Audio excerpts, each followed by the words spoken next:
Friends, அழகே அழகு சீரியலில் சுரேஷ் மதியை புரிஞ்சுக்கினா நல்லா இருக்குன்னு சொல்லிட்டு யாரெல்லாம் நினைக்கிறீங்களோ ஒரு லைக் போட்டுருங்க. இங்கே மலர் பார்த்தீங்கன்னா கார்த்திக்கு பொண்ணு பார்த்துருக்காங்க அப்படின்னு சொல்லிட்டு பார்த்தீங்கன்னா ராஜலட்சுமி கிட்ட சொல்லும்போது, ராஜலட்சுமி பார்த்தீங்கன்னா நல்ல வேலை சுருதியை பொண்ணு கேட்டு வரல, பொண்ணு கேட்டு வந்திருந்தாங்களாம் கொடுக்க முடியாதுன்னு சொன்னால் அவங்க அவமானப்பட்டு போயிருப்பாங்க அப்படின்னு சொல்லிட்டு சொல்கிறத பார்த்தீங்கன்னா மலர் நினச்சி பார்க்குறாங்க. அப்போ ராகவன் பார்த்தீங்கன்னா, என்ன இப்போ உங்கள் தம்பிக்கு என்ன கல்யாணம் பண்ணுற வயசு ஆயிடுச்சு, ஏன் ஒரு கவர்மெண்ட் வேலை வாங்கி பின்னாடி கல்யாணம் பண்ணியிருக்கலாம்ல அப்படின்னு சொல்லிட்டு கேட்குறாங்க. அதுக்கு மலர் பார்த்தீங்கன்னா, "இல்ல என்னோட ஒரு வயசு சின்ன பையன் தான். அதனால ஒண்ணும் பிரச்சனை இல்ல மாமா" அப்படின்னு சொல்லிட்டு மலர் சொல்றாங்க. அதுக்கு ராஜலட்சுமி பார்த்தீங்கன்னா, "என்ன இவங்க வசதிக்கு ஏத்த மாரி தான் பொண்ணு எடுத்திருப்பாங்க. இல்ல இவ தான் நம்ம வீட்ல நல்லா வசதியா வந்து வாழ்ற மாரி அவங்களுக்கும் வசதியான வீட்லயா பொண்ணு எடுக்க முடியும். இவங்க வசதிக்கு ஏத்த மாரி தான் பொண்ணு பார்த்துருப்பாங்க" அப்படின்னு சொல்றாங்க. மலர் பார்த்தீங்கன்னா, அதெல்லாம் நினைச்சுன்னு பார்த்தீங்கன்னா உட்கார்ந்து இருக்காங்க. இவங்க வீட்டுக்கு என்ன எங்க அம்மா பொண்ணு கேட்டா வந்தாங்க?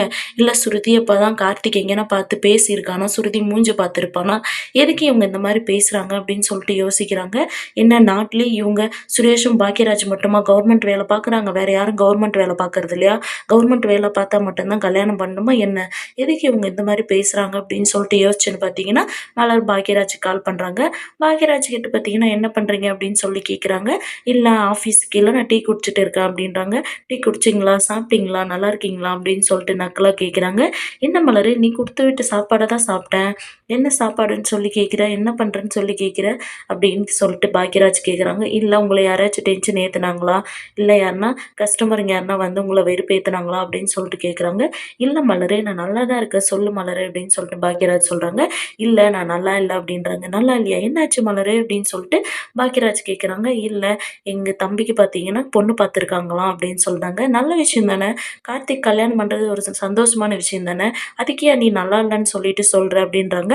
இல்லை எங்கள் அம்மா இந்த விஷயமா என்கிட்ட பேசின்னு இருக்கும்போது அத்தை பார்த்துட்டாங்க, என்ன விஷயம் அப்படின்னு சொல்லி கேட்கும்போது பார்த்தீங்கன்னா இந்த மாதிரி தான் பொண்ணு பார்த்துருக்காங்களாம் அப்படின்னு சொன்னதுக்கு பார்த்தீங்கன்னா, என்ன உங்களுக்கு ஏற்ற மாதிரி பொண்ணு தான் பார்த்துருப்பீங்க, வசதி இல்லாத வீட்டு பொண்ணை தான் பார்த்துருப்பீங்கன்னு சொல்கிறாங்க. அதுவும் நீயும் சுரேஷும் கவர்மெண்ட் வேலையில் இருக்கீங்களா, ஏன் உங்கள் தம்பி கவர்மெண்ட் வேலைக்கு போகலையான்னு சொல்லி நக்கலாக கேட்குறாங்க அப்படின்னு சொல்கிறாங்க. இல்லை சரி விடு மலரு, அம்மாவும் அப்பாவும் அப்படிதான் தெரியுதில்ல, எதுக்கு இதுக்கு போய் டென்ஷன் ஆகின்னு இருக்க அப்படின்றாங்க. மலர் பார்த்தீங்கன்னா டென்ஷன் ஆகி பார்த்தீங்கன்னா, அது என்னங்க உங்கள் அம்மா உங்கள் அப்பா பேசுனாங்கன்னு சொன்னால் மட்டும் சரி விடுன்னு சொல்கிறீங்க, நான் ஏதாச்சும் பேசினா மட்டும் கண்டுக்கவே மாட்றீங்க, ஏன் நீங்கள் அப்படி இருக்கீங்க அப்படின்னு சொல்லிட்டு மலர் கேட்குறாங்க.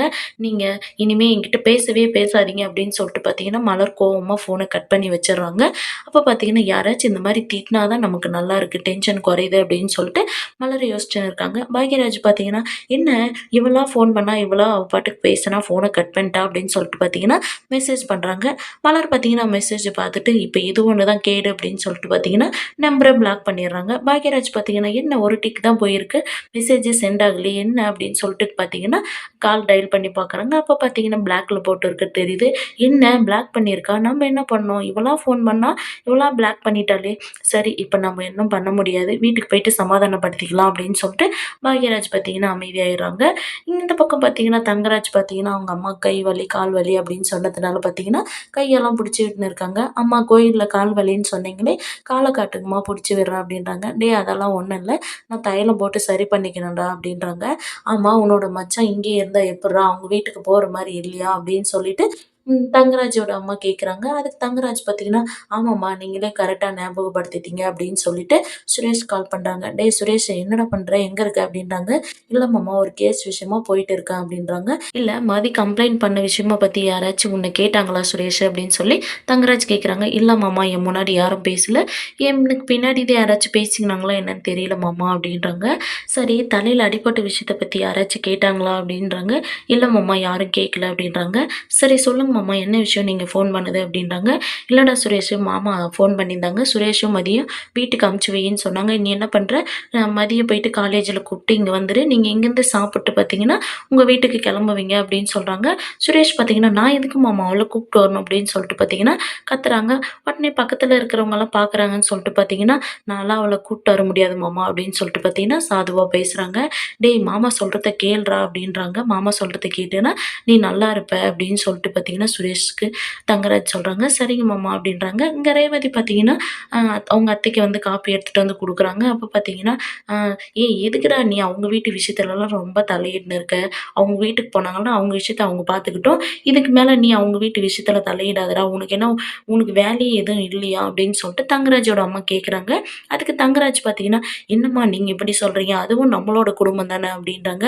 தங்கராஜோட அம்மா ரேவதி கிட்ட பார்த்தீங்கன்னா, "பார்த்துக்கோடி எந்த வீட்லயானா இப்படி ஒரு மாப்பிள்ளை கிடைக்குமா?" அப்படின்னு சொல்லிட்டு, "நீங்கலாம் என்ன பண்ணணும் குடும்பமா சேர்ந்து பார்த்தீங்கன்னா, ஏதாச்சும் ஒரு கோயில்ல போயிட்டு இந்த மாரி மாப்பிள்ளை கிடைச்சதுக்கு நீங்க உருண்டு பெறணும். எப்படியாப்பட்ட மாப்பிள்ளை கிடைச்சிருக்கான் பாரு. எந்த வீட்டு விஷயத்த யோசிக்கிறானோ இல்லையோ, உங்க அம்மா வீட்டோட விஷயத்த மட்டும் எப்படி யோசிக்கிறான்னு சொல்லிட்டு பாரு" அப்படின்றாங்க.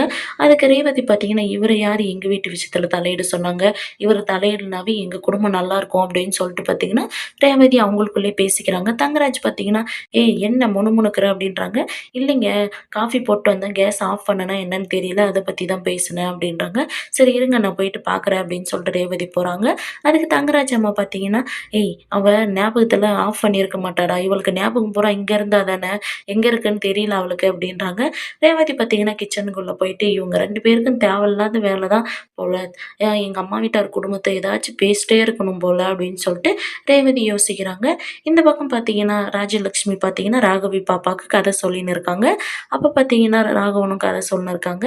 அப்ப ஸ்ருதி பார்த்தீங்கன்னா, ஃபோன் யூஸ் பண்ணிட்டு இருக்கா. "இவ என்ன வச்சு கண்ணு வாங்காம இப்படியே ஃபோன பார்த்துட்டு இருக்கா? ஏய் என்னடி பண்ணிருக்க ஃபோன பார்த்துக்கின்னு?" அப்படின்னு சொல்லி ஸ்ருதிய கேட்குறாங்க. அதுக்கு ஸ்ருதி பார்த்தீங்கன்னா, "இல்லம்மா சேட் பண்ணிருக்கேன்" அப்படின்றாங்க. "என்ன சேட் பண்ணிருக்க? யார்கிட்ட?"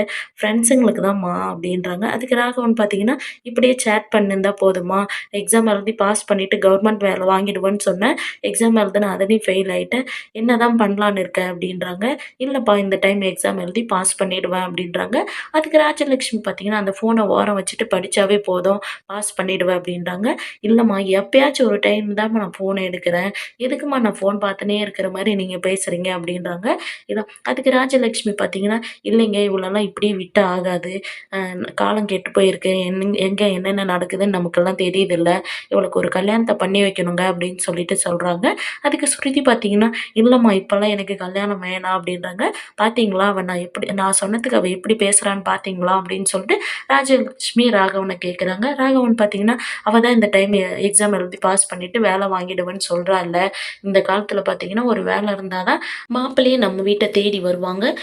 வசதிக்கு ஏத்த மாரி நம்ம எதுவும் சீர் பண்ணலனாலும் பரவால்ல. அவங்க போயிட்டு கை நெறைய சம்பாரிக்கிற மாதிரி இருக்கும்" அப்படின்னு சொல்லிட்டு ராகவன் சொல்றாங்க. இந்த பக்கம் கிச்சன்ல பார்த்தீங்கன்னா, மலர் பார்த்தீங்கன்னா, "ஆமா பொண்ணு மட்டும் வேலை வாங்கி வேலைக்கு போணும். மருமகளுங்க மட்டும் வீட்லயே கிச்சன் கடையிலே இருக்கணும்" அப்படின்னு சொல்லிட்டு பார்த்தீங்கன்னா, மலர் யோசிச்சுன்னு இருக்காங்க. ராஜலட்சுமி உடனே பார்த்தீங்கன்னா, "மலரு ராகவிக்கு ஆப்பிள் கட் பண்ணியா இல்லையா?" அப்படின்னு சொல்றாங்க. "இந்தா அத்தை எடுத்துட்டு வரேன்" அப்படின்னு சொல்லிட்டு பார்த்தீங்கன்னா, ஸ்ருதி கிட்டயும், ராகவி கிட்டயும் எடுத்துட்டு வந்து குடுக்குறாங்க. அப்ப பார்த்தீங்கன்னா, பாக்கியராஜும் வராங்க. பாக்கியராஜ் வந்துட்டு பார்த்தீங்கன்னா, "இந்தாங்கப்பா நீங்க கேட்ட மாத்திரையெல்லாம் வாங்கிட்டு வந்துட்டேன்" அப்படின்னு சொல்லிட்டு குடுக்குறாங்க. பாப்பா பார்த்தீங்கன்னா, "அப்பா எனக்கு எதுவும் வாங்கிட்டு வரலையா?" அப்படின்றாங்க. ஸ்நாக்ஸ் எடுத்து குடுக்குறாங்க. ஸ்ருதி பார்த்தீங்கன்னா, "அண்ணா எனக்கு எதுவும் வாங்கிட்டு வரலையா அண்ணா?" அப்படின்றாங்க. "உனக்கும் வாங்கிட்டு வந்திருக்கேன்டா" அப்படின்னு சொல்லிட்டு ஸ்ருதிக்கும் எடுத்து குடுக்குறாங்க. மலர் பார்த்தீங்கன்னா, கிச்சனுக்குள்ள போயிட்டு பார்த்தீங்கன்னா, வேல பார்த்துன்னு இருக்காங்க. அப்ப அங்க வந்து பாக்யராஜ் பார்த்தீங்கன்னா, "என்ன மலரு லஞ்ச் பாக்ஸ் ஓப்பன் பண்ணி பார்த்தியா?" அப்படின்றாங்க. மலர் பார்த்தீங்கன்னா, எதுவுமே பேசாம காஃபி போட்டு குடுக்குறாங்க. "இந்தாங்க காஃபி எடுத்துட்டு போங்க" அப்படின்னு. பாக்யராஜ் பார்த்தீங்கன்னா, பாக்ஸ ஓப்பன் பண்ணிட்டு, "இந்தா உனக்கு புடிச்ச பால்கோவா வாங்கிட்டு வந்திருக்கேன். சாப்பிடு மலரு" அப்படின்றாங்க. "என்ன பாப்பாவுக்கும், உங்க தங்கச்சிக்கெல்லாம் எல்லாரும் முன்னாடி வச்சு தானே குடுத்தீங்க. அது மட்டும் என்ன எனக்கு பாக்ஸ்ல எடுத்துட்டு வந்து உள்ள மறைச்சு வச்சு குடுக்குறது, நான் அவ்ளோ கேவலமா போயிட்டேனா?" அப்படின்றாங்க. "ஏன் மலரு எல்லா விஷயத்துக்கும் நீ இப்படி கோவப்படுற? அவங்கலாம் பேசுனதுக்கு என் மேல ஏன் மலரு நீ அப்படி கோவப்படுற?" அப்படின்னு சொல்லி கேட்குறாங்க. "ஒழுங்கா என் நம்பர அன்பிளாக் பண்ணு மலரு" அப்படின்னு சொல்லிட்டு பார்த்தீங்கன்னா, பாக்யராஜ் கெஞ்சின்னு இருக்காங்க. மலர் பார்த்தீங்கன்னா, "அதெல்லாம் முடியாது. நீங்க ஒழுங்கா காஃபி எடுத்துட்டு வெளிய போங்க" அப்படின்றாங்க. பாக்யராஜ் பார்த்தீங்கன்னா, பால்கோவா எடுத்து பார்த்தீங்கன்னா, மலருக்கு ஊட்டி விட்டுர்றாங்க. "சரி இனிமே நீங்க எந்த மெசேஜும் எனக்கு பண்ண மாட்டீங்கல்ல, தேவையில்லாத டைம்லலாம்" அப்படின்றாங்க. "இல்ல மலரு பண்ண மாட்டேன்" அப்படின்றாங்க. மலர் பார்த்தீங்கன்னா, ஃபோன் எடுத்து அன்பிளாக் பண்ணலான்னும்போது பார்த்தீங்கன்னா, பாக்யராஜ் பார்த்தீங்கன்னா, "என்ன மலரு நீ கோவமா இருந்தா ஒரு ரூ. 100 செலவு பண்ணி பால்கோவா வாங்கிட்டு வந்து குடுத்தா, நீ சமாதானம் ஆயிடுற" அப்படின்றாங்க. உடனே மலர் கோவமா பார்த்தீங்கன்னா, "என்னங்க நெனச்சுன்னுக்கிறீங்க நீங்க என்ன? மதி பார்த்தீங்கன்னா, எனக்கு சுயமரியாதை இல்லன்னு சொல்றா. உங்க அப்பா, அம்மாவும் பார்த்தீங்கன்னா, எங்க வீட்டு வசதி இல்லன்னு சொல்லி என்ன இன்சல்ட் பண்றாங்க. நீங்க பார்த்தீங்கன்னா, ரூ. 100 பால்கோவா வாங்கிட்டு வந்தா, கோவம் சமாதானம் ஆயிடும்னு சொல்லி சொல்றீங்க. என்னால நீங்க என்னதாங்க நெனச்சுன்னுக்கிறீங்க? ஒழுங்கா வெளிய போங்க நீங்க ஃபர்ஸ்ட்டு. இனிமே நான் உங்க நம்பர அன்பிளாக் பண்ணவே மாட்டேன்" அப்படின்னு சொல்றாங்க. "ஏய் மலரு, சாரி மலரு, சாரி மலரு" அப்படின்றாங்க. மலர் பார்த்தீங்கன்னா, கோவமா அங்க இருக்கிற பால்கோவாவ எடுத்து சாப்பிடுறாங்க. என்ன இந்த ரூ. 100 பால்கோவாவ நான் சாப்பிடக்கூடாதா? நான் சாப்பிட சாப்பிடுவேன். நீங்க ஃபர்ஸ்ட்டு ஒழுங்கா வெளிய போங்க அப்படின்னு சொல்றாங்க. இந்த மாரி தான் முடிச்சிருக்காங்க. அடுத்து எந்த மாரியான சுவாரஸ்யமான விஷயங்கள் நடக்குதுன்னு நம்ம அடுத்து வர எபிசோட்ல பார்க்கலாம். வெயிட் பண்ணுங்க.